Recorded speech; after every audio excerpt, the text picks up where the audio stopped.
This broadcast is inappropriate for all ages, right here in the house that Kamurai built.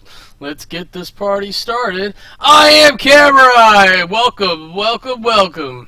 This is where I don't wear pants, I talk about my things and life and stuffs. Yeah.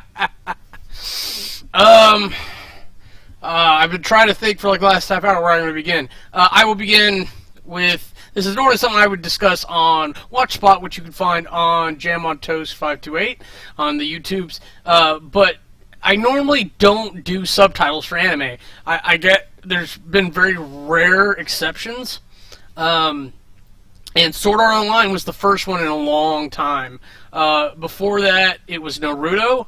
I'd gotten into Naruto once upon a time. I think because of We Are Anime Club, maybe. I don't remember, but it was a long time ago, and I watched the first couple, and then, or the first couple seasons, and I was like, oh, that was cute, whatever, and then everyone's like, you gotta wait till you see Shippuden, and then I watched Shippuden, and I was like, oh my god, I'm so glad I watched Shippuden, but Shippuden goes on forever. So basically when the Great War starts, or whatever, somewhere around like episode 350, maybe it's 250. Once you get past 200, you really lose your place. So when I go back to watch it, whenever I get a chance, I'm going to have to go back and do it dubbed. And the subs and dubs are both great for that. I'm going to have to go back and watch the dub version, and I'm just going to have to figure out wherever I remember, and start from there. My favorite thing from Naruto ever was the almighty push. I will constantly reference that whenever I see something that's vaguely similar. It's really quite ridiculous. I'm going to take a moment to apologize for this section. I don't know if I'm going to continue dealing with any of those now. Now that I can live stream to YouTube. What do you mean, my health? God damn it. Can I even get into settings right now? It won't change till I go back, but I thought... I have a resolution downscale. I don't know why. It's like that. Advanced. Custom settings. Interval. They've been tweaking things on their side, but viewers may be experiencing minor issues. I'm waiting for my lips to move. It looks like I'm okay. I'm just a little less pretty than I would like to be, even given this. So that's another thing that's been happening, is I've had a lot of technical issues lately, a lot of things that are just out of my control, too. And I couldn't do anything but keep trying, and hopefully NVIDIA and Microsoft see the crash reports, the few dozen that got sent up in the last month, and they updated drivers, they updated Windows, and hopefully stabilized. I'm able to use the proper version of OBS now instead of the OBS multi-platform, which is great, but if you hand run the original OBS, then do that, because the OBS multi-platform is designed for 32-bit systems, and I'm running 64-bit, so it crashed quite a few times on Sunday when I tried it out with Sid, and I've streamed a couple games with this, I think, now, again, and it looks like we're fixed. I haven't tried multi-streaming yet. I'm looking forward to that experiment, but I didn't want to do it yet. I wanted to have a good, positive experience with this and see if it's fixed. Because it's one thing when I can do it. It's another thing when I can't do it at all. If I can do it badly, then I can always do it better next time. But if I can't do it at all, then it's frustrating. It's very depressing. And I'm in a space in my life where I don't feel like I have a lot of control over anything. I can't get out of this fucking town.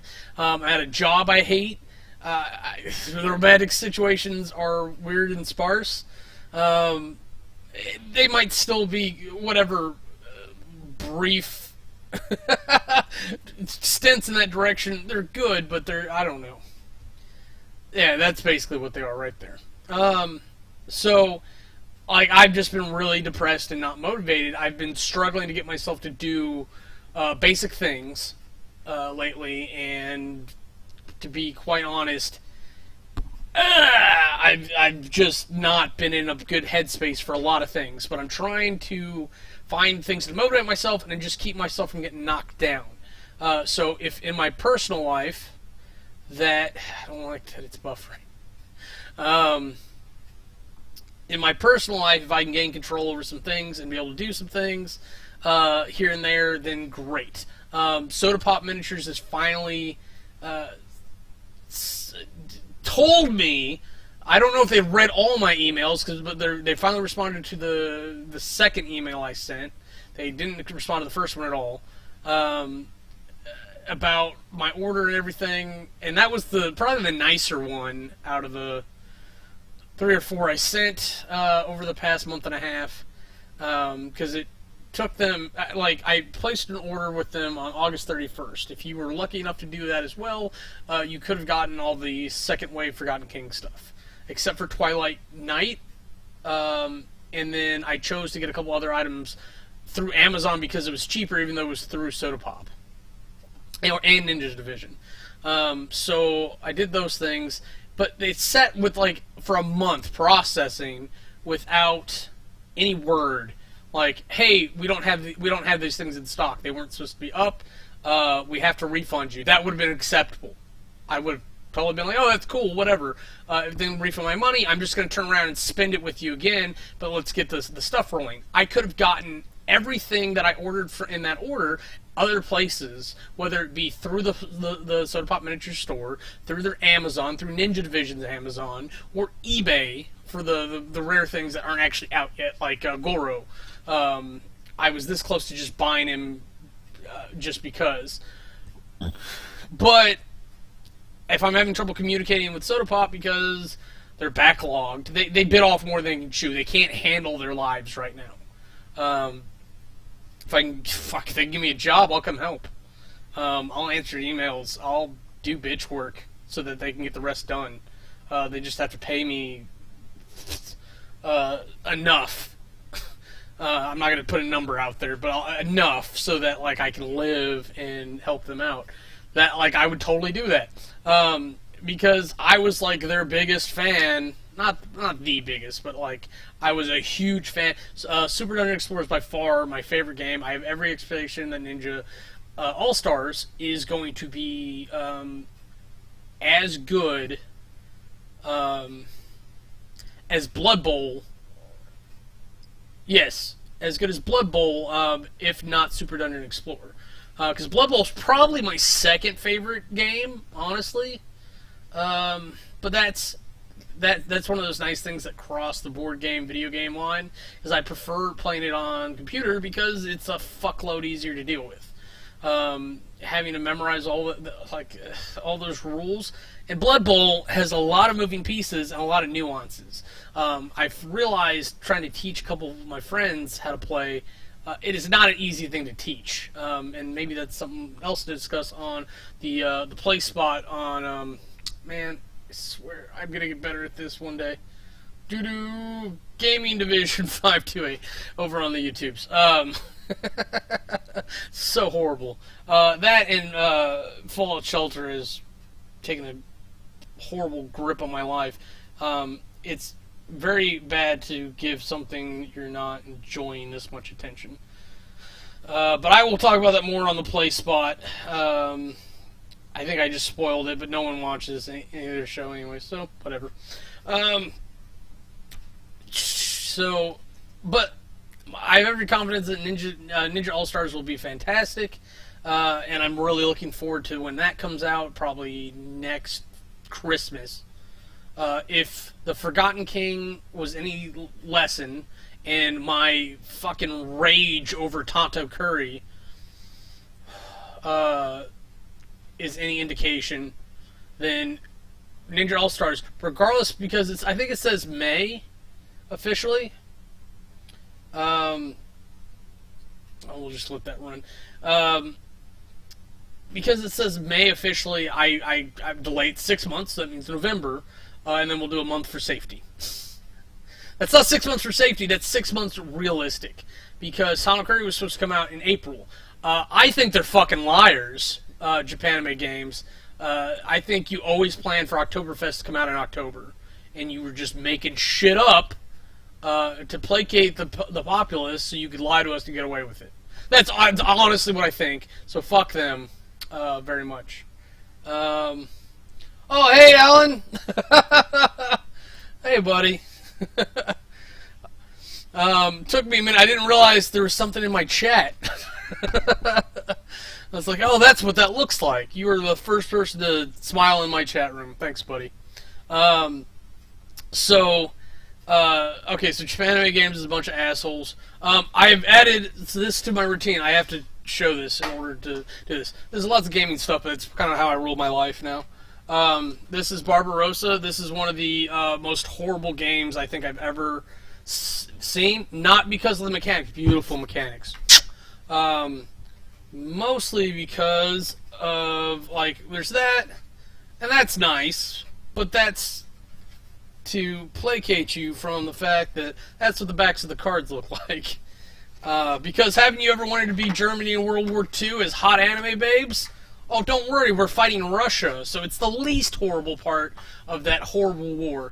But, for whatever reason, I had to bring that into my bedroom to show the camera for something else. I can't remember what the discussion was. I think maybe I was showing Sid. And to be perfectly honest, like, it sat there in my room, and I've taken to... have a good night, buddy. If you haven't seen Mr. Harry Britt, go over to youtube.com/Mr. Harry Britt and check him out. He's a very funny, great guy. And we ruined how many Black Reese pancakes together. We'll always have VidCon 2015. You ruined my spot. I was having a moment with Alan. You fluffy monster.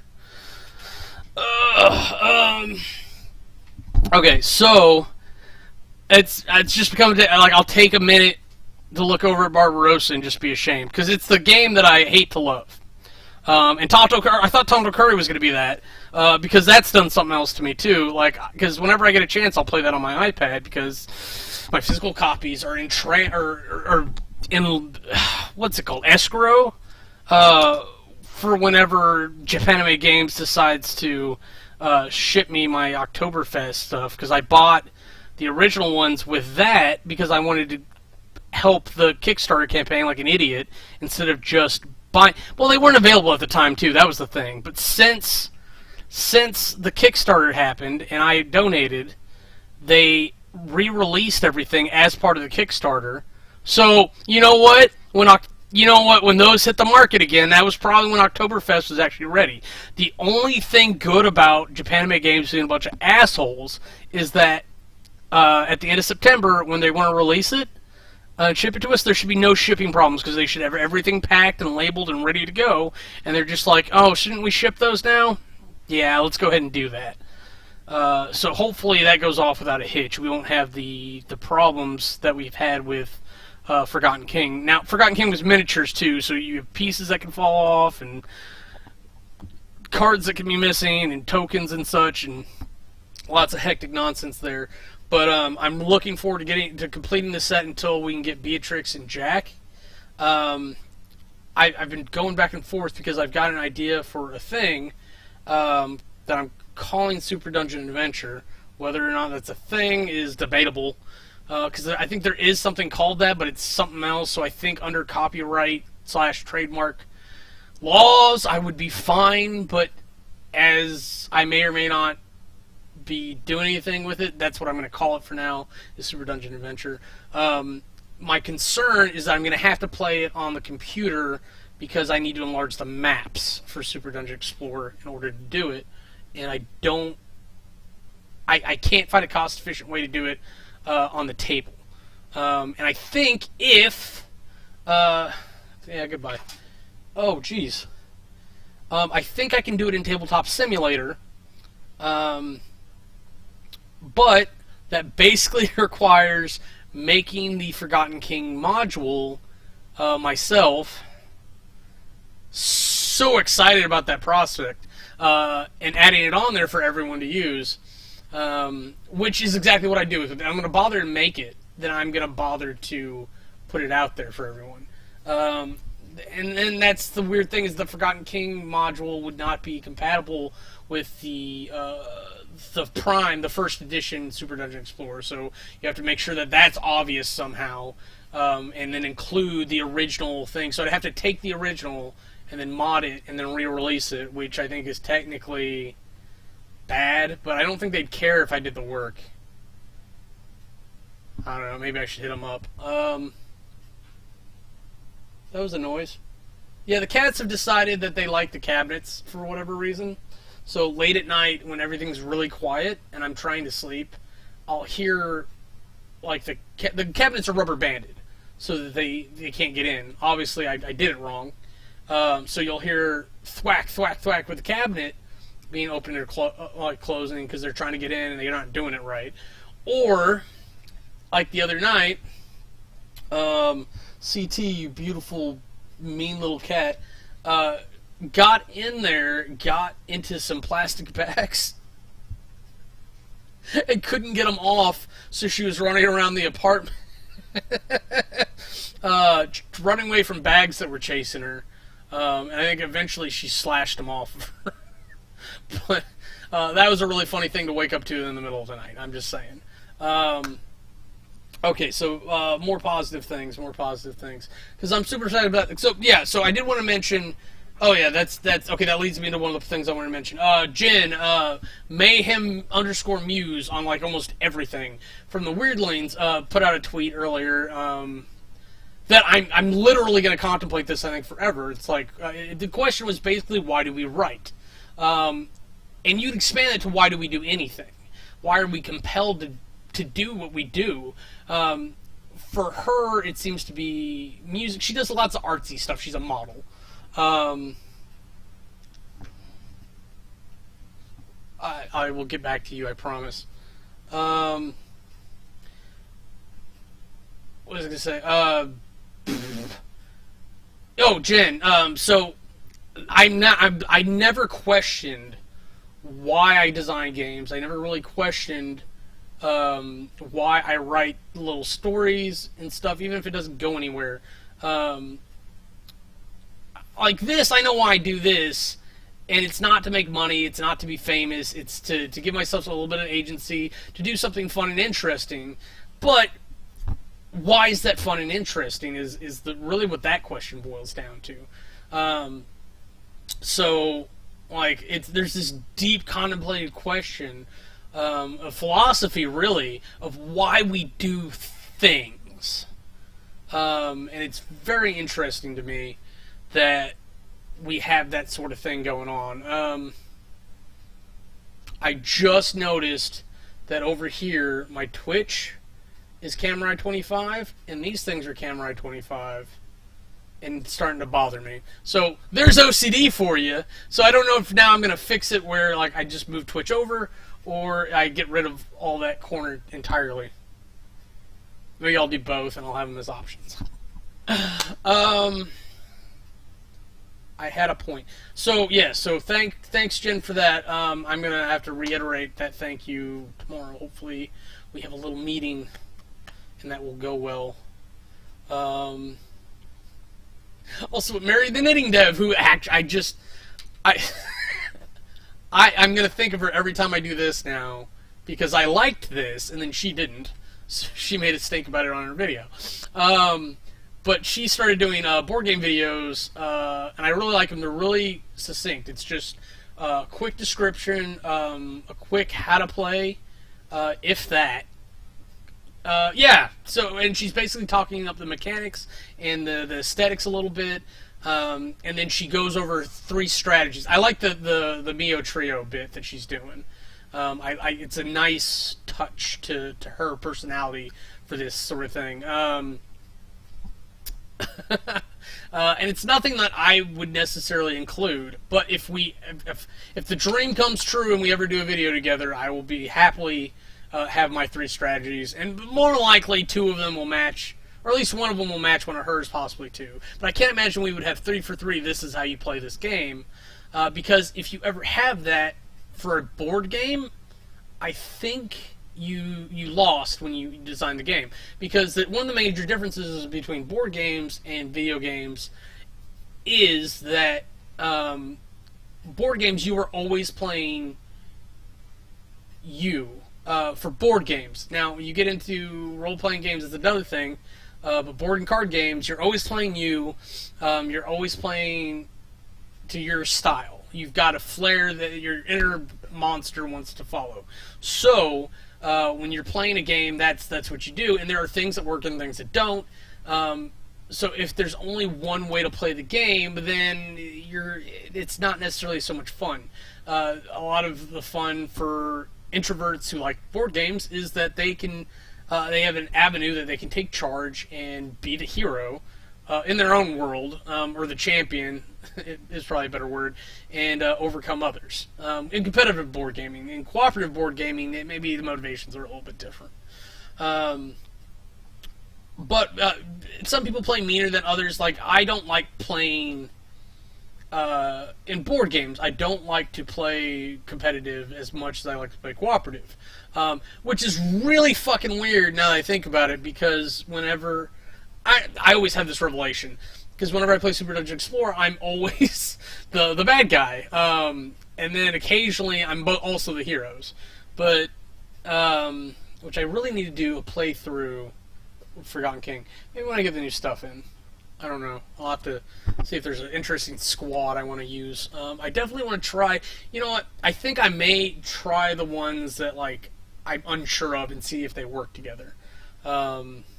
Because with the way it feels, Forgotten King so much stacked against the DM, or the console... Stupid joke, I don't know why I always laugh at it. That it may actually be a benefit if I take the weaker heroes. Weaker, because I don't know how to use them. I had a point. I really did. I was on a roll. I was talking about something. Nope, it's gone. Whatever I was talking about. Oh, board games. Oh, yeah, agency. Video games. Yeah, where video games, it used to be like this a lot worse back in the 90s, like the pre-NES, NES, SNES eras. Video games are very linear. It's like someone wrote a digital puzzle and you had to figure it out. Mega Man, for instance, which if you go over to Kind of Funny Games, you can watch Colin Moriarty play through Mega Man's 1 through 6. Mega Man 1's only 40 minutes long.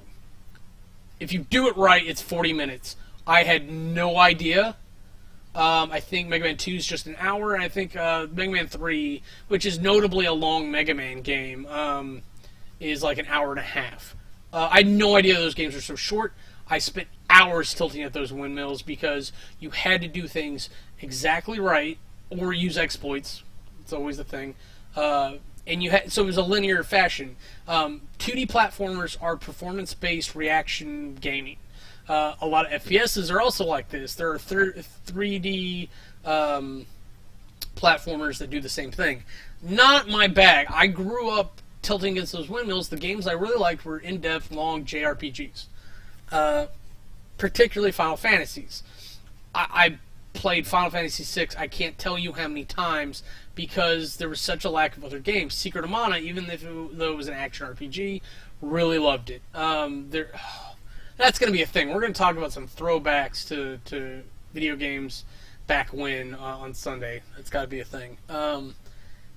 I try not to talk about gaming so much here, but I like talking about games as a concept because it's part of my life. Even right now, I've got game design stuff open behind the OBS preview. I'm working with actually a couple who are super nice to give me any other time, but I have to go over what I have so I can go back to them and be like, are we still doing this? Because it's been a minute. So doing your own game design stuff is a great thing. I did work on Gamebox some. I finally got back around to doing that, and I found out what my problem was with the rotation on certain objects, and it's because I'm doing complex hit detection on the boxes, or on the sprite. So the sprite's being drawn separately from the natural draw, so I have to go into the manual, or the arbitrary draw, and rotate it there, which I can do.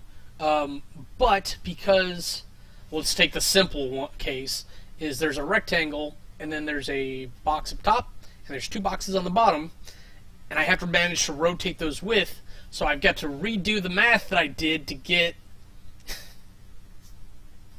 so fucking horrible. The actual object to rotate about the center of the table properly, to rotate about the center of that sprite. So I'm going to end up copying the script for the object rotation. Yes. And I'm going to have to modify that so that it can target aspects of that sprite. Yes? Yes, I think that's what I gotta do. So I'll do this, I'll do that. I'd started talking about an anime. It's Haganai.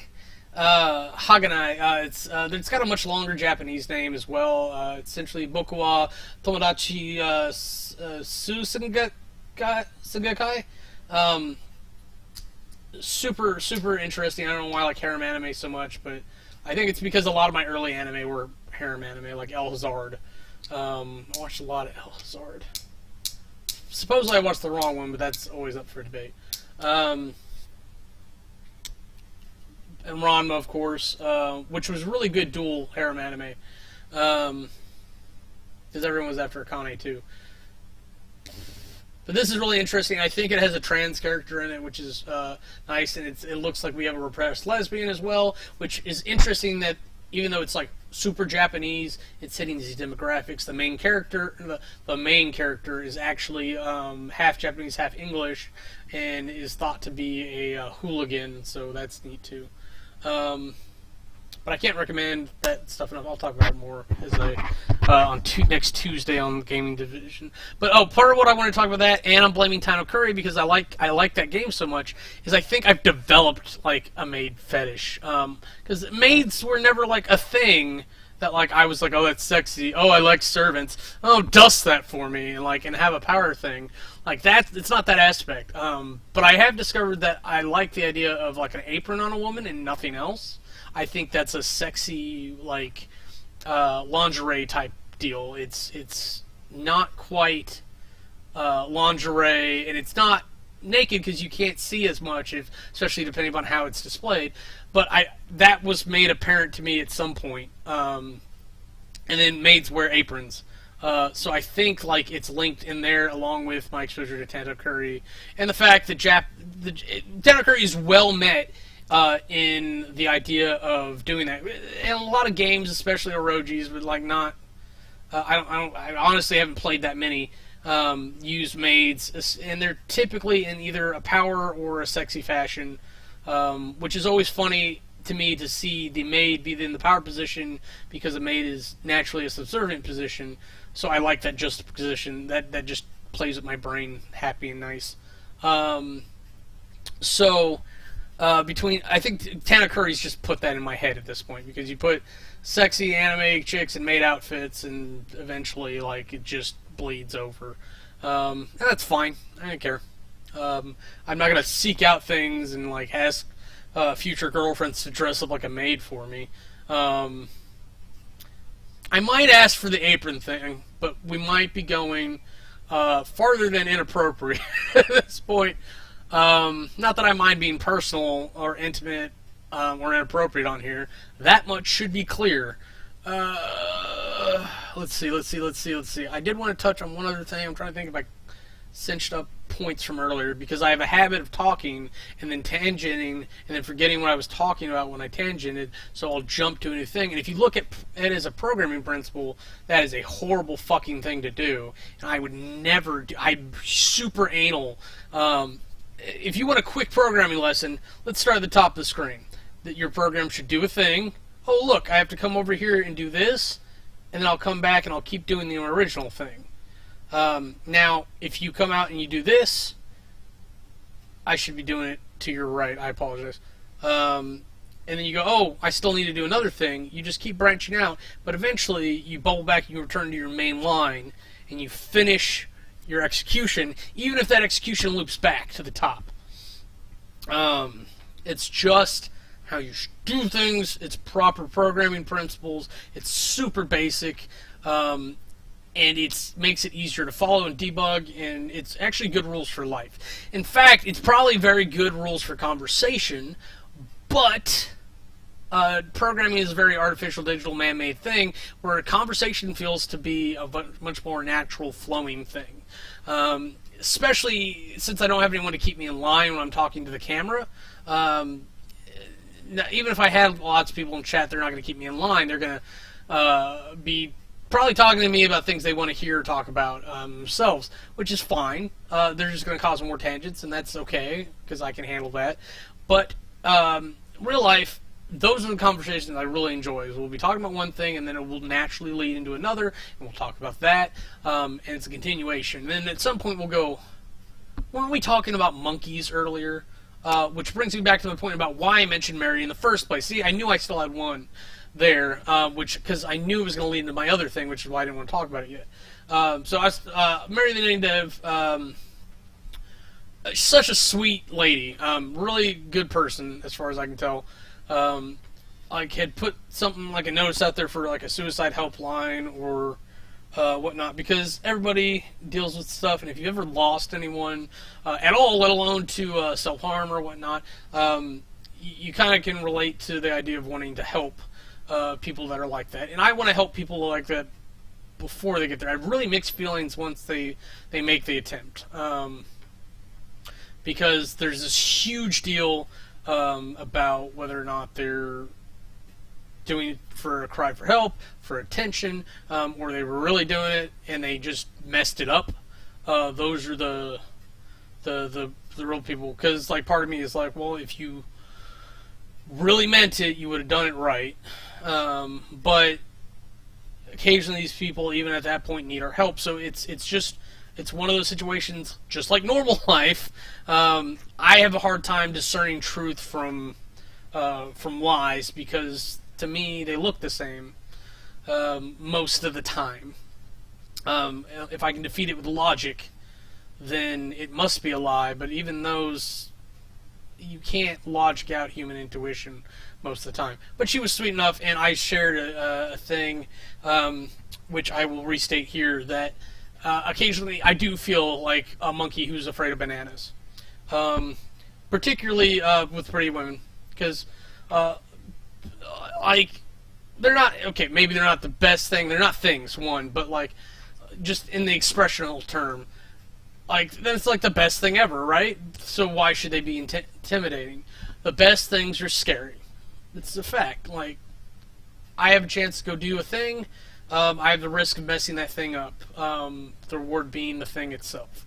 I meet a pretty lady, I have an attempt to make myself look desirable because man and monkey combined, I don't know. But I messed that up. I have a potential to mess that up permanently, as it's been in past. So there is that as well. So I can definitely relate, even if it's over something so trivial. Though I can relate as well about like real stuff and trying to take control and change my life.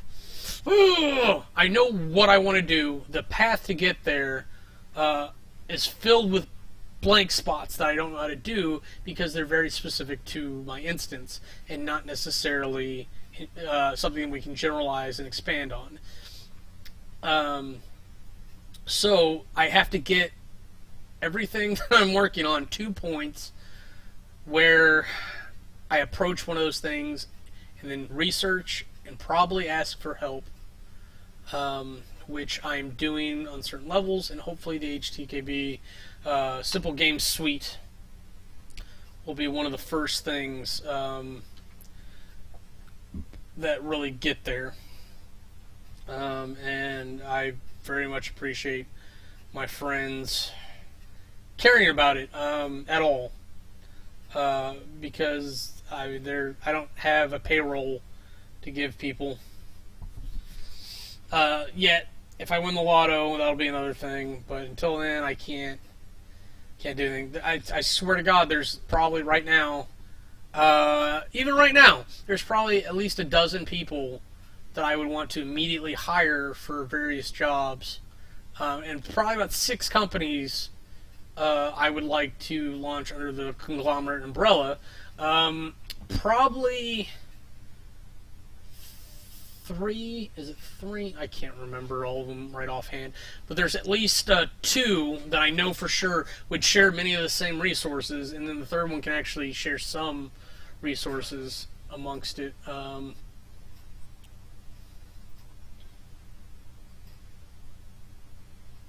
And this far-off look is an acknowledgement of the irony that if I could win the lotto and be rich, I would live, maybe not poor, maybe that's the wrong word, but I would live mediocrely, so that I could share that mediocrity with others, so that we could get ourselves to do something great, and then maybe live greater later on.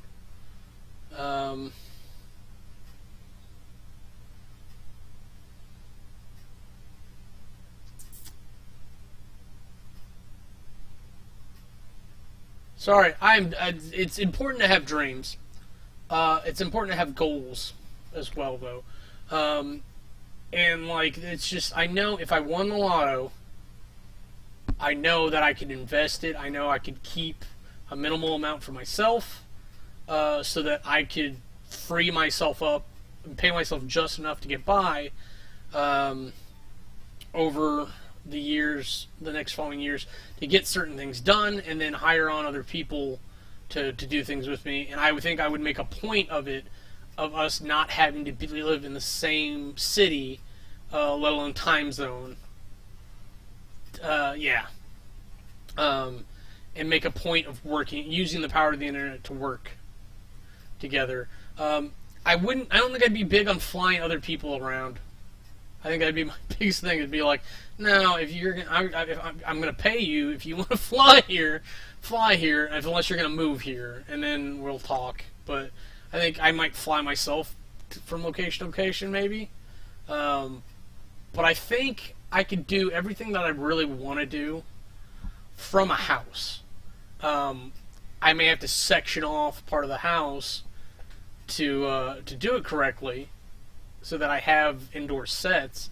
But I think ultimately I would need an office for some of the film stuff. Yeah, I definitely would, now that I think about it. I think this might be a step too far, but I think it'd be really great, like, to go to Austin and get a hangar like next door to Rooster Teeth. Probably couldn't get like the one next door, but I'm sure there's like one available or something nearby. But then I definitely have to go in with a proper business plan, and make sure that I'm doing things right, and that I can get a possible return on things. Which I think honestly, that would have to come from certain people that I would bring on board.